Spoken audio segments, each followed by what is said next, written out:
Y vamos a continuar conversando con un entrevistado que viene de la Cámara Alta, tiene mucho que decir a propósito de la reforma tributaria y bueno, los demás proyectos de ley que tienen trabajando, según algunos, con algo de frenesí, ¿no? A las dos cámaras. Está con nosotros el senador Felipe Arboe. ¿Qué tal, senador? Buenos días. Buenos días. Buenos días, senador. Muy buenos días. Senador, hablemos de este frenesí legislativo, que en realidad a la Cámara Alta le toca en particular respecto a la reforma tributaria. Llevan ya 3 días de discusión, de conversación en torno al tema. ¿Ha cambiado en algo el panorama? ¿Cómo ve usted las perspectivas de que se puedan introducir efectivamente cambios a la reforma? Al corazón. Al corazón de la reforma en particular. A ver, primero yo creo que a mí me llama la atención que hay algunos que reclamen por el frenesí legislativo. Y es primera vez que escucho que alguien reclama porque el gobierno trabaja mucho y trabaja rápido. Y parece adecuado eso. La gente requiere cambios, estos cambios tienen que ser oportunos. Pero quien mucho abarca, poco aprieta, dice. Pero en este caso yo creo que no cabe ninguna duda que una reforma tributaria de la consistencia que estamos hablando va a abarcar bastante y apretar bastante. Y por lo mismo y por eso reclaman algunos, digamos. Pero que el reclamo más que porque estén trabajando, porque claro, es divertido decirlo así, pero uno de los reclamos centrales respecto de esa reforma fue la celeridad, hasta 70 horas, aunque se trató en la Cámara de Diputados. Se dijo mucho que se había recibido a muchos estamentos, pero parece que era como, hola, buenas tardes, listo, ya, gracias. Siguiente, hola, buenas tardes. Lo que pasa es que yo creo que hay un reclamo un poquito injusto también, porque los empresarios hay cosas que no cuentan. Porque una cosa es que vayan a las comisiones y tengan 10, 20 o 30 minutos. Pero otra cosa es la cantidad de lobby que han hecho, la cantidad de reuniones. Yo por lo menos me he reunido en 15 o 20 oportunidades con diferentes grupos empresariales que me han pedido audiencia, todas las he publicado transparentemente, y me han manifestado su opinión respecto a la reforma. Uno va escuchando y es labor del Parlamento escuchar. Entonces no toda la discusión se circunscribe a la sesión de la comisión. Entonces yo creo un poquito injusto también eso. Lo que pasa es que obviamente el reclamo de fondo es que los planteamientos que ellos hicieron no fueron aceptados, y eso es otro tema que dice relación con el contenido, que es muy legítimo, es opinable la reforma tributaria. Pero en cualquier caso, en el Senado va a haber espacio, ya ha habido espacio de escuchar. Escuchamos el otro día a la CONAPYME, que manifestó su apoyo a un conjunto de normas que contienen la reforma tributaria y alertó respecto de otras que podrían generar algún grado de complicación. Hablemos de esas, senador, porque es quizás la mayor crítica al corazón de la reforma, ¿no? El tema de las pymes y cómo las afectaría al fin del FUT. Pero, por ejemplo, aquí lo que tenemos es que, a mí me llaman primero la atención, es que quienes señalan que la reforma tributaria es nociva para las pymes, no son pymes. En general son las grandes empresas que encontraron su especie de vocación de servicio con las pymes este último tiempo, pero a la hora de pagar, por ejemplo, en tiempo y forma a sus proveedores, la verdad es que se demoran 120, 180 días, harto que las han exprimido a las pymes. Pero las pymes, las representantes de las pymes también ahora la CONAPYME señaló que hay un conjunto de medidas que son adecuadas. Por ejemplo, veamos, primero, la depreciación instantánea o depreciación acelerada es muy importante porque le va a permitir en tiempo inmediato descontar aquellas inversiones que hagan. Para decirlo en fácil, por ejemplo, una señora o un señor, un pequeño comerciante que tiene un almacén y tiene que comprar este refrigerador para mantener los yogur, los alimentos. Si compra ese elemento, gracias a la reforma tributaria va a poder descontarlo inmediatamente de impuestos el primer año. Depreciación acelerada. Y eso es muy importante porque le genera un alivio económico, primero. Segundo, el cambio del sujeto del pago del IVA. Oiga, a mí me dicen, oiga, cuidado, pero pasa que el FUT perjudica a las pequeñas empresas. El FUT es una teoría para las pequeñas empresas. La pequeña empresa vive el día a día, vive pidiendo un crédito para poder pagar los sueldos, para poder pagar el IVA. Entonces, cuando el proyecto le cambia el sujeto del pago del IVA y ya no tiene que andar haciendo gimnasia bancaria para pagar el IVA el día 12, digamos, sino que lo va a tener que pagar la gran empresa, es un alivio también a la pequeña empresa, ¿no? Hablemos de la primera medida, esta depreciación acelerada que permite descontar el primer año el refrigerador, la máquina nueva, el computador. ¿Qué pasa con los fierros? ¿Qué pasa con aquellas cosas que no se pueden depreciar, como agrandar la peluquería con 3 personas más, digamos? Sí, bueno, efectivamente hay un tema. O la empresa de servicio. Claro. La depreciación acelerada en general siempre ha sido para equipamiento. Exacto. Entonces, en consecuencia, hay que buscar un mecanismo de ayuda. Por ejemplo, yo creo que el cambio de sujeto del pago del IVA es un alivio importante. Creo que eso es muy importante. Y en segundo lugar, la extensión de los beneficios del 14T y del 14.4 de la ley de renta a las pequeñas empresas también es un buen beneficio. O sea, les va a permitir mecanismos de ahorro. Ciertamente hay otros elementos que hay que mirar. Por ejemplo, cuando se habla de renta presunta, lo que ha ocurrido es que la gran empresa o algunos grandes agricultores han matado a la gallina a los huevos de oro, han abusado, han creado mecanismos, empresas de transporte, por ejemplo, para tener renta presunta y eludir el pago de impuestos que realmente, de acuerdo a sus ganancias, le corresponde. Pero eso va a afectar también, hay que tener cuidado, a los pequeños agricultores. Porque hay pequeños agricultores que efectivamente debieran, debido a su condición de falta de formación académica, de precariedad o la economía familiar campesina, que no tienen capacidad para llevar contabilidad. En consecuencia, ahí vamos a tener que buscar un mecanismo para distinguir. 3, yo diría. En el tema de el IVA a la construcción. Uno dirá, oiga, esto va a significar un aumento en el precio de las viviendas. Momentito. ¿Qué es lo que pasa hoy día? La gente no sabe lo que pasa hoy día. Hoy día hay una exención tributaria. Hoy día la segunda venta tiene una exención de 65%. Pero la segunda venta teóricamente es la que tiene que hacer el usuario, el comprador, ¿no? Pero no es así. Porque las constructoras hacen una primera venta a la inmobiliaria, que pertenece al mismo grupo, y la inmobiliaria se lleva esta exención. Una suerte de ficción. Es decir, un beneficio que estaba pensado más bien en el consumidor, se lo están llevando hoy día las inmobiliarias. Eso es injusto. Luego, medidas anti-ilusión. Oiga, vaya usted a cualquier supermercado de la dehesa, de Las Condes de Vitacura, y vea la cantidad de cajas que hay para el pago de factura. Uno ve a la señora comprando, uno ve a la señora comprando toda la comida del supermercado de la casa y lo pasa por gasto de la empresa, la factura de la empresa. Obviamente eso es un hecho de ilusión. ¿No tiene aprensiones del tema constitucional? Ricardo Escobar, exdirector del Servicio de Impuestos Internos, decía que aquí podían haber algunos problemas de inconstitucionalidad en algunos de los proyectos. Lo decía también Alberto Espina. También. La semana pasada. Va a haber una discusión al respecto. Yo soy presidente de la Comisión de Constitución del Senado y me va a tocar, obviamente... ¿Pero qué opinión tiene usted, senador, como abogado? Porque lo que decía Espina es que es inconstitucional grabar una renta que no se ha percibido, claro. Simplemente.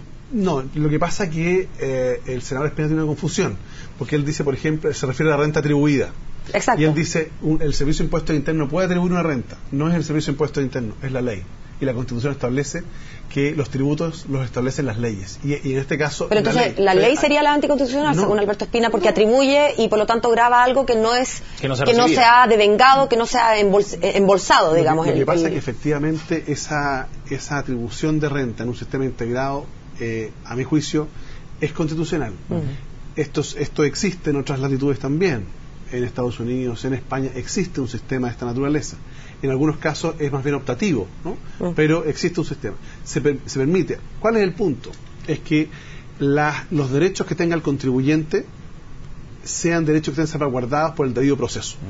Y eso es muy importante porque en nuestro país el Servicio de Impuestos Internos tiene un conjunto de facultades administrativas, pero también, obviamente, el reclamo respecto a estas facultades tiene que, en algún minuto, contemplar, por ejemplo, los tribunales tributarios, para efecto de evitar la existencia de juez y parte, ¿no? Ahora, senador, ¿no les preocupa que el meterse en el tema de discusión respecto a la constitucionalidad de una parte de la reforma pueda entrampar su promulgación luego y, por ende, retrasar los tiempos que están bien acortados? Claro, puede ocurrir, pero nosotros vamos a trabajar, estamos trabajando con algunos constitucionalistas. ¿Está la posibilidad, por ejemplo, de separar esa parte para no trampar la discusión? No, yo hoy día no hay duda de constitucionalidad, pero se está trabajando para efecto de evitar cualquier situación. A mí lo que me llama la atención es que tengo entendido que hay algunos constitucionalistas de Instituto Libertad que ya están preparando el requerimiento, aun cuando todavía no está aprobada la ley, lo cual habla más bien que hay una decisión política de frenar el proyecto, ¿no? Entonces, utilizar el Tribunal Constitucional como mecanismo dilatorio. Yo diría que mejor que se dé la discusión en el Senado, va a haber un espacio de apertura para escuchar los argumentos y ahí veremos, digamos, si es que existe alguna duda de constitucionalidad, habrá que resolverla para efecto de evitar, obviamente, su afectación post-aprobación en el Congreso Nacional. Senador, pasemos a hablar de otro tema que también van a tener que discutir, tiene que ver con la reforma del sistema binominal. Han habido avances importantes con la oposición. Hay un intento ahí por atrincherar un poco a la UDI, porque se han acercado con Renovación Nacional, Amplitud ya mostró disposición, buenos diálogos con el ministro del Interior. Es que ¿sabes lo que pasa? Yo creo que hay una gran parte de la sociedad que entendió que este país ha sufrido un cambio y no solo eso es una frase. Eso tiene que transformarse en modificaciones. Una es el tema de la reforma tributaria, otro el tema de educación, pero también en el ámbito político. El sistema electoral no da para más. Y en consecuencia hay una gran parte de la sociedad y de la política que entiende esto. Lo que pasa es que hay un pequeño grupito que más bien no lo hemos aislado, sino que se ha aislado y se ha querido abstraer del debate negando la realidad, que es la UDI. En consecuencia, yo creo que vamos a conformar una amplia mayoría a este respecto para tener un sistema mucho más transparente y democrático. No es aceptable que hoy día usted sepa casi con anterioridad cuáles son los resultados, dependiendo de los acuerdos que lleguen los partidos. Cuando hay un sistema como el que se va a implementar, que termina con el sistema binominal, usted va a tener competencia. El sistema N por 2, ¿qué significa esto? Que si en un distrito se eligen 5 diputados, cada pacto va a tener que llevar 10 candidatos. Usted comprenderá que si hay 2 pactos, por ejemplo, como ha habido históricamente, vamos a tener 20 candidatos. O sea, la oferta del ciudadano para elegir a alguien es bastante más amplia que hoy día, que son solo 4, digamos, y que en estricto rigor siempre hay uno más fuerte que el otro, salvo excepciones, ¿no? Pero eso no le conviene mucho a los independientes, que no tienen la posibilidad de llevar tantos candidatos. Al contrario, yo creo que le conviene a los independientes. ¿Por qué? Porque lo que va a ocurrir es que un candidato independiente va a poder formar una lista con más gente y va a poder tener mayor cantidad de ofertas. Es decir, ya no va a haber, los independientes ya no son va a haber proyectos solitarios. Uno muy poderoso de un partido. ¿Se van a unir los independientes entre sí? Se pueden unir entre sí o pueden hacer pactos electorales. Pero la lógica del pacto no es de una cosa un poquito más holística que meramente electoral. Digamos, si usted representa un ideario y yo represento uno totalmente distinto y somos ambos independientes, ¿tiene sentido que nos unamos solamente para efectos electorales? Cuando usted propone un Chile amarillo, yo propongo un Chile rojo, no sé. No, pero en general eso no ocurre. Eso lo que hacen los candidatos es que buscan personas que tengan ideas afines, digamos. Y eso es natural en todas las democracias. Si la ventaja que vamos a tener acá es que la gente va a poder decidir entre una multiplicidad de candidatos y va a ganar el que tenga más votos, que es lo que corresponde, digamos, a una democracia mucho más consolidada, no como hoy día, ¿no? Que este sistema de que si uno tiene el 66% dobla la lista, ¿sí? O sea, que el 65% es igual al 30%, ¿no? Senador, ¿y qué posibilidades hay de que el proyecto también termine modificando nuestro sistema legislativo y lleguemos a un sistema unicameral? La propuesta la plantea Marco Enrique Jomina, me viene insistiendo hace rato, y tiene ciertos adeptos dentro de la nueva mayoría. Pepe Out, por ejemplo, Marcelo Schilling están a favor. Lo que pasa es que son modificaciones distintas. Yo creo que plantear solo la modificación del sistema unicameral me parece que es incompleto. Uno tiene que pensar más bien cuál es el régimen que vamos a tener. Si vamos a seguir con un régimen presidencialista exacerbado o vamos a tener un régimen semipresidencial. ¿Qué es más eficiente? Si vamos a aumentar los niveles de descentralización con ciertas autonomías regionales o vamos a concentrar el poder en un Estado unitario. Esa es la discusión que hay que dar. Y en esa discusión lo que uno tiene que pensar es ¿qué nos sirve más al país? ¿Un Estado unicameral? O sea, un Parlamento unicameral o bicameral. Mi percepción es que primero hay que dar la discusión más bien global. Y luego llegar a la conclusión, porque en este país tenemos una deformación. Es que cuando vemos un problema creamos una institución. Y yo digo, ¿sabe qué? La institución debe ser consecuencia de un objetivo. ¿Qué queremos para este país? ¿Usted qué cree? Yo creo que hay un mayor nivel de desarrollo, sobre todo a nivel regional. Y para eso creo que se requieren mucho mayor nivel de descentralización. Entregar no solo competencias, facultades, sino también recursos. Probablemente no va a ser materia de la reforma tributaria porque no está el espacio para discutir eso. Pero a mi juicio creo que debemos avanzar en un sistema donde las patentes municipales se paguen en las comunas donde corresponde, donde hay ciertos impuestos territoriales, donde las empresas que generan, por ejemplo, las empresas generadoras de energía establezcan sistemas de compensaciones, no por contaminar, por el uso alternativo del suelo en la comunidad donde están emplazadas. ¿Se fija? Y eso va a generar mucho mayor nivel de desarrollo. La posibilidad, por ejemplo, que los gobiernos regionales o incluso los municipios puedan adquirir ciertas deudas futuras, con cierto control de la administración central, permitiría, por ejemplo, financiar el conjunto de obra pública que hoy día está parada y establecer la obra pública como un mecanismo o un motor de desarrollo en ciertas zonas. La provincia de Arauco, hoy día no hay inversión privada, no va la gente a invertir porque no hay incentivo. ¿Qué pasaría si le pusiéramos incentivos tributarios para el traslado de empresas con mano de obra a la provincia de Arauco? ¿Qué pasa, por ejemplo, si le metemos obras públicas para hacer una gran red de infraestructura?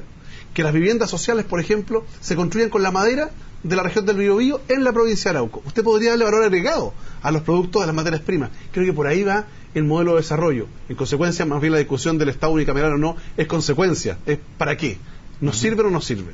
Lo que sí yo creo que hoy día el proceso legislativo tiene altos niveles de ineficiencia. Es que hoy día sirve, por ejemplo, tener un Senado y una Cámara de Diputados por separado, dos instancias, uno revise lo que hace la otra. Es que yo creo que es importante, primero por el tipo de discusión.